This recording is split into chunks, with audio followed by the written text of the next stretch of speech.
Welcome to the D-Shift podcast, where we provide inspiration, motivation, and education to help you transition from the challenges of divorce to discover the freedom and ability to live life on your own terms. Are you ready? Let's get this shift started. Hello, and welcome to another episode of the D-Shift podcast. And as always, we have a fantastic guest on today, and really a person who focuses her work on something that happens to most of us at some point in time, either before or during the divorce process. So I would like to introduce you to Lora Cheadle. She is the founder and CEO of Life Choreography Solutions and is a recognized expert on burnout, betrayal, advocacy, and self-expression. Her passion is empowering women to define and express themselves authentically in any situation so they can feel calm, confident, and resourceful no matter what is going on around them. And although, betrayal and divorce is difficult to experience, Lora really believes that through this process, people can explore what's possible, and it can be a powerful catalyst to stop self-abandonment and start asking for more. So, Lora, that is so powerful, and it's so much with what I work with my clients on. So thrilled to have you here today. Thank you so much. I'm really excited to be here. And you are also an attorney, is that correct? Correct. I practiced law for 10 years, and although I don't represent clients anymore, I still provide, information on the legal system. So, because sometimes people are just afraid to call a lawyer. It sounds big and scary, and I can just guide them on what you might be entitled to and what you might need to know. Thank you for doing that, because you're right. That's often a big deal, right? Calling a lawyer or being afraid you're going to get the wrong lawyer or ask the wrong thing and all that kind of jazz. So thank you for doing that. That's a really important service. So, But you moved out of law and you got into this area of focusing on helping people with betrayal, and particularly women. Lora, what's the backstory to that? Because there's got to be one, I'm guessing. Oh, there's a big backstory, and it's not where I ever anticipated being.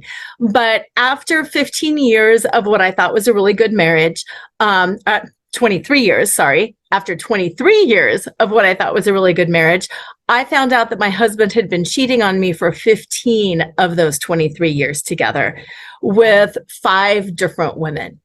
Oh my gosh. It was awful. It was by far the most painful, shocking thing that I have ever been through, because it makes you question every day of your marriage, all the happy times. It makes you question your self-worth. Why was I not good enough?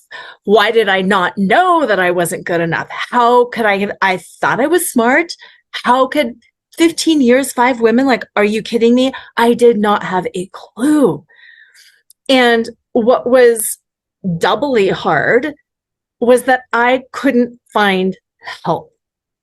I saw some therapists, just like with anything, there's some good therapists, there's some bad therapists. I sought coaching. I sought all of these different things. And I was really having a difficult time finding somebody who would strike that balance between compassion and education. And it was like, I need to figure this out. I'm a lawyer. I need to figure out why. I need to figure out how. I need to understand this if I'm going to make peace with it. And it was interesting too, because what was so impactful with it is it made me see all the other times in my life where I had felt betrayed.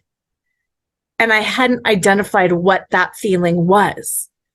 It was just this feeling that made me crumple in on myself.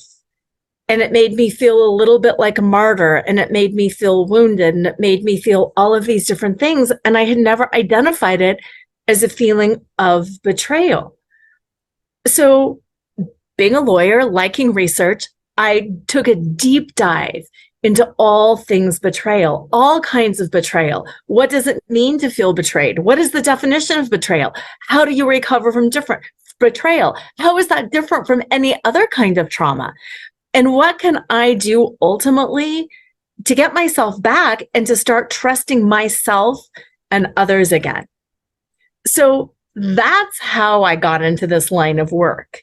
And I'm really passionate about it now because it has changed me and my life so powerfully for the better.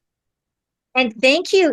First of all, I'm sorry that you had to go through that. And my heart goes out when I hear my clients talk about that. I guess I was fortunate in my divorce that wasn't an issue, at least that I'm aware of. Maybe I'm just blissfully ignorant, but it was a long time ago and I don't think that was an issue. But I mean, I talk to women who, like you, have found out this isn't just one relationship. It's been going for years, or maybe there was never a time when there was a faithful monogamous relationship going on other than from her perspective.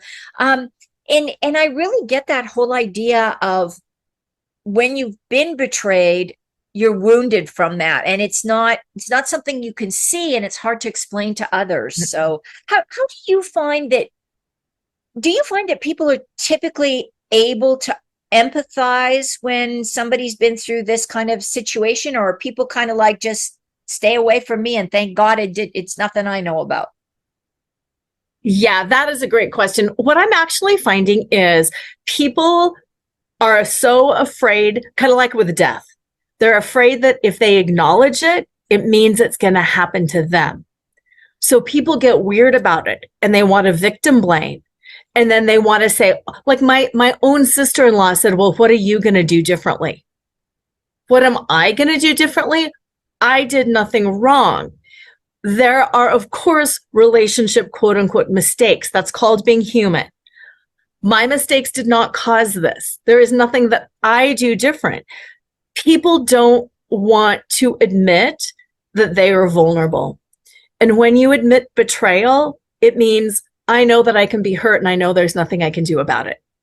So it's a very powerlessness position, and people don't want to talk about that because we all want to feel like we have control over the world, over others, over all of these things. And the truth of the matter is we don't.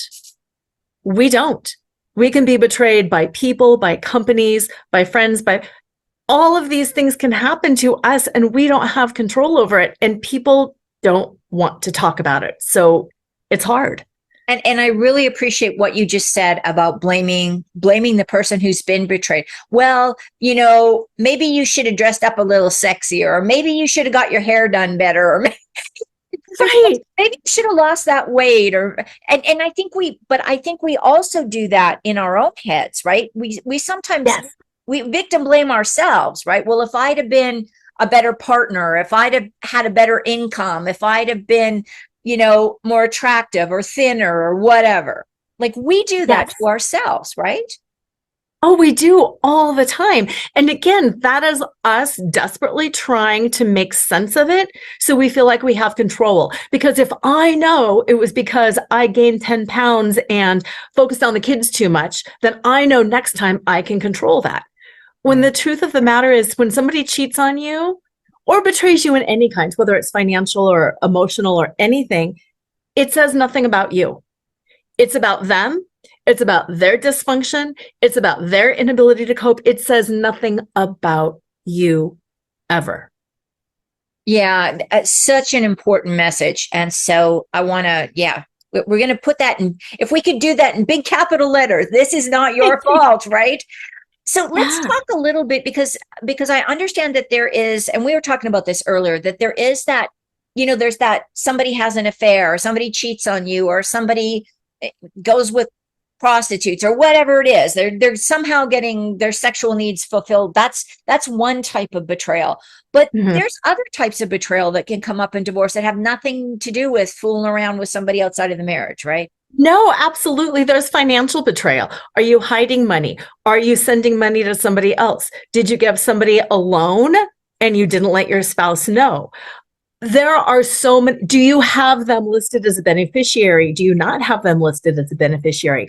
All of those things are different forms of betrayal. There's also the emotional betrayal. You might never have sex with somebody, but are you getting your emotional needs met somewhere else? Are you sharing secrets of the marriage to somebody else? That's a big thing too. If I have a bad day and melt down, I trust that my partner is not going to go to work and say, you should have seen my crazy hormonal wife this morning. That's a betrayal too. You need to be able to be emotionally open with your partner and trust that they're not going to be doing things like that, sharing secrets.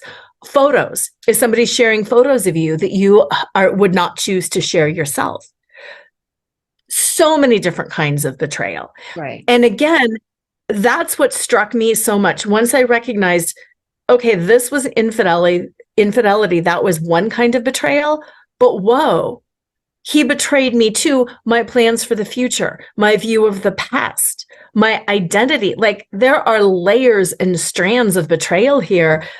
Sexual betrayal is only just a teeny tiny tip of the iceberg. Right. And I was just thinking back, I think that whole financial betrayal, I think sometimes that's even harder to get through as opposed to like an affair or an intimacy betrayal, because that can have long-term effects. I have a client who didn't know that everything that she had been told she was a joint holder on in their whole relationship, and they've been married for almost 25 years. His name was on everything. She was only a co-signer, and she didn't bother because, you trust your partner if they say, yeah, we're both on the mortgage. I mean, you don't say, give me the mortgage. Let's take a look at it. Most people don't even have a copy of their own mortgage. So, and when she went through the divorce and found out all this had gone on, it devastated her. And you're right, that sense of, should I trust myself to trust somebody is then the next problem, the next hurdle you come up with, right? Yes. And that is such a tough one because people are always saying, if I stay with my current partner, how do I know he won't cheat again? Bottom line is you don't. And you don't know that your next partner won't cheat again either. You never know. And I've got some steps and some tools that can help you regain that sense of self-trust. But the bottom line, and I'm always brutally honest about this, is we can always be fooled. Sure. There are no guarantees. There just aren't. And getting comfortable with that discomfort and learning that no matter what happens to me, I can grieve, I can cry, I can rage, and I can pick myself up and move on. Right. And that's what matters. I think that that's another thing is you don't want to get gun shy, for lack of a better term. I can't think of a better one. Don't like to use gun references, but you know what I mean? Where, okay, I've been betrayed in this relationship, but you can't live your life in a bubble, not having interactions with people because somebody might turn around and betray you again.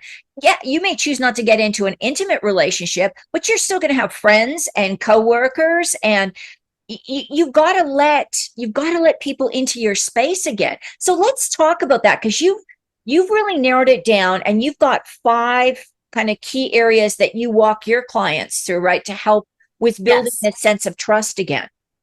Yes. And those 5 key areas are encapsulated in the acronym FLAUNT. And I love the acronym FLAUNT because that's also the energy that we need to carry whenever we've been hurt.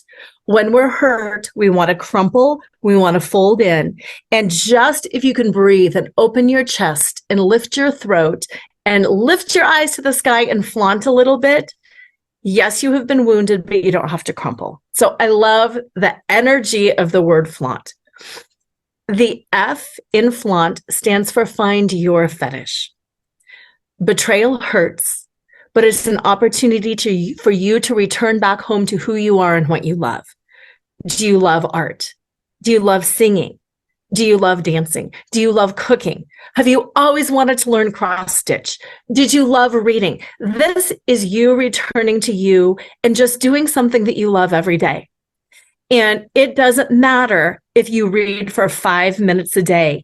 It's consciously making space for you every single day. Love that.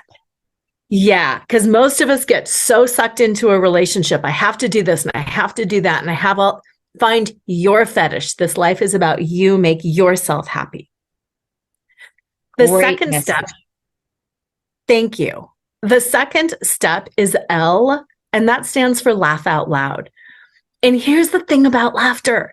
Not only is it fun, But according to the Mayo Clinic, it is the number one way to calm and re-regulate the nervous system when we're stressed. When we're stressed, we move out of the rational, reasonable thinking portion of our brain, and we move back into the reptilian brain, and we're reacting. We're in survival mode. And not only do we feel amped up, but we're going to make really poor decisions. Bring in laughter. Just like you're bringing in your fetish every day, bring in a little bit of laughter every day, especially when times are tough. Laugh. Get your brain back and calm down. The third, go ahead. I was going to say, and that can, laughter, it has a lot of power, doesn't it? Because it stimulates all these different muscles. And I love that. Yeah, it gets you out of the limbic system into the frontal cortex, gets you moving that way. But the other thing is laughter can be about anything, right? Like if you just want to watch some crazy videos on YouTube for 5 minutes on your lunch break and laugh, that's good too. I mean, it doesn't have to be planned. It can just be spontaneous, or you're walking down the street and see something funny. Laugh. Don't be afraid to laugh. Yeah, absolutely. And like that, it's also contagious. It's not that you're out there performing for people, but when you're smiling and laughing, people will see you and they'll see your face and they're going to instantly brighten as well. So it cycles things up instead of cycles things back down. Yeah, I got to, now that you got me on this laughter thing, I got to tell you this. There was this study done, and I think it was at Harvard, but I'm not for sure. But they had this video of this baby laughing, and they actually had people that were that were rating themselves as super high levels of stress. So they had people rate themselves. Then they had this like infectious baby laughter that just played on a headset, and then for I think it was 3 minutes, and then they had people rate what their stress level was, and it dropped significantly. If they were an 8, they were a 3. Like, it was amazing. Yep. And most of the people were recorded. They were recording them as well. Most of the people also laughed along. And so you're right. It's got real scientific background in it. I love laughter myself. So I'm glad you brought that up. Good. Yeah, it's super important. And we tend to forget about it because we get locked in our mind and we're like, but this is important. I'm getting divorced. And It's like, then you got to laugh more because it is important. Yeah. And it's just been trained out of us. Yeah. So we've got the F, we got the L. AU is the golden center of FLAUNT. And the AU stands for accept unconditionally. Do you know? I know you know.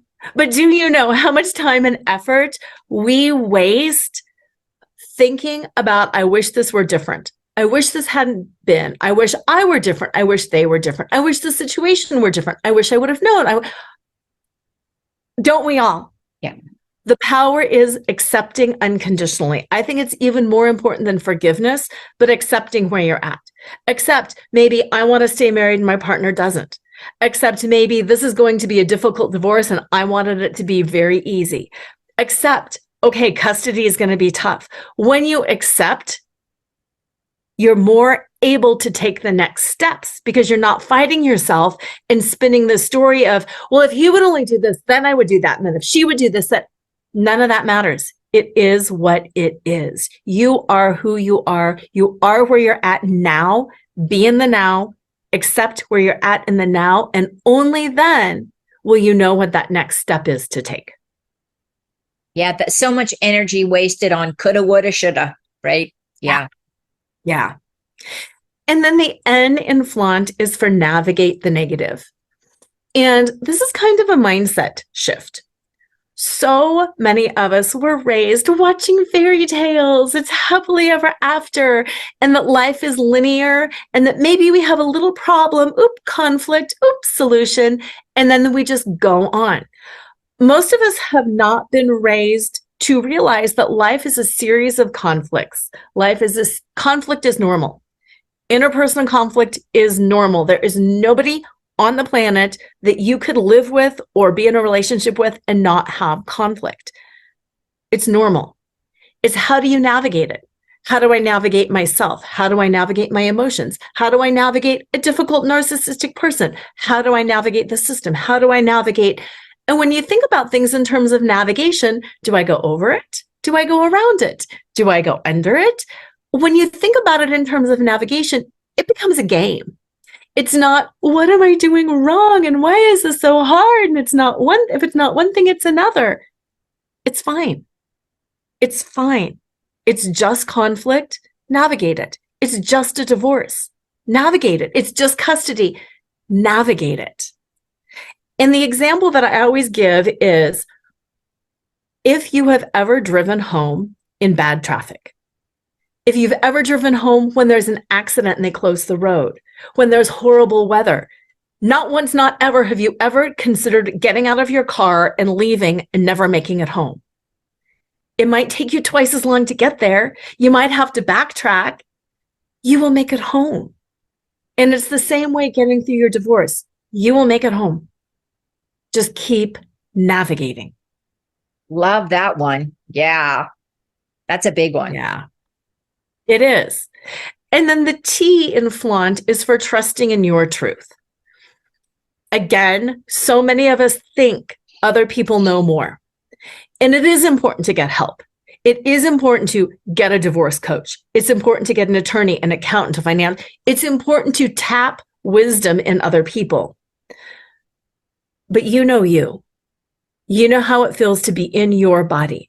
You know if you have a bad vibe with somebody. You have that niggling little feeling inside. Trust that. You know how you want your life to be. Trust yourself. If you don't like your accountant, find another one. If you don't like your lawyer, have some interviews with some other people. Get wisdom, but trust yourself. You make the decisions for you. Your partner doesn't make the decisions for you. Your friends and family don't make the decisions for you. And I understand that it's hard because we care what other people think. But when we really center in ourselves, when we ground, when we put our feet flat on the floor, put a hand on the chest, a hand on the belly, this is me. This is my life. My heart is telling me this. My gut is telling me this. Ground into you and trust your truth because you know the best for you. That is, okay, they're all powerful, but that one's super powerful because you can work on that personally. And, when you were saying that, I thought, we talk about wasting so much energy. I like just getting centered on your truth and don't worry about trying to get other people to understand your truth. Because they're not going to understand your truth. They're just not. It's not human nature. You might empathize, but you're never going to truly understand. So as long as you know where you are, things are going to be okay. Yeah. And we worry so much about what other people will think. And I get that. But what I have noticed in my life, and I'm sure other people have noticed this too, when you're truly centered in who you are, you actually get less pushback. Because you're not defending. So when we're defending, sometimes we're inviting comments versus when we're just centered and people are like, well, dang, I think she knows what she's doing. He's got himself covered. Yep. You're right. Right. Well, this is I love that whole idea of flaunt. So that's easy. It's simple. And I and I love your energy around this, that it's so positive and so uplifting for people that are dealing with this. So if people, let's say, Lora, let's say somebody finds themselves just stuck in that sense of, oh, poor me, having a pity party, staying in bed all day, watching TVs, and just, I'm not going to do anything, and everybody should feel sorry for me. What's the first step that somebody can take to shift their mindset? Because it's up to you it's up to me to do it if I'm in that state, right? Oh, totally up to you. Totally up to you. And first, before I answer this, I want to say, I really think the first step is realizing it's okay that I get to do this. It's okay that I'm stuck. It's okay that I've been here for too long. It's okay.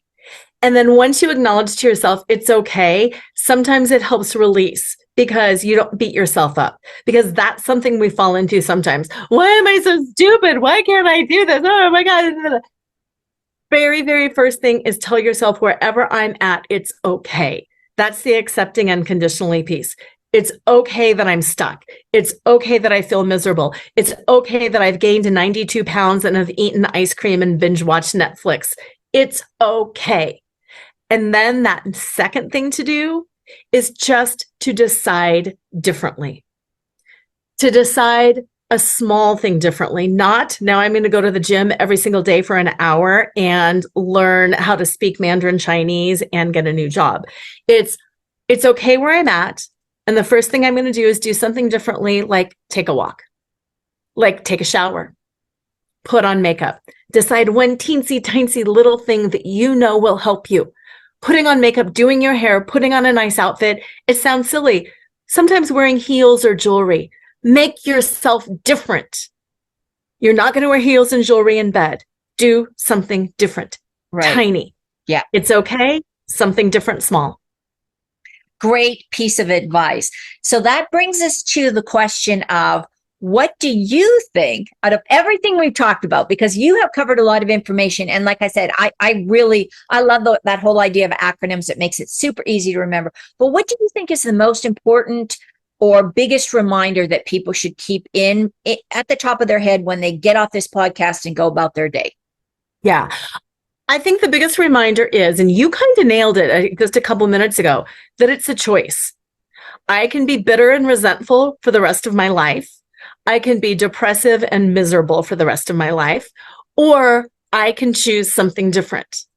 I can be positive. I can be healthy. I can be okay. You get to choose who and how you get to be. Nobody broke you. Nobody did this to you. You were hurt, but you get to choose how you want to be. Love that message. Love that. Lora, if people want to find out more about what you do or they want to work with you, what's the best way to get in contact? Yeah, great question. The best way is to go to betrayalrecoveryguide.com.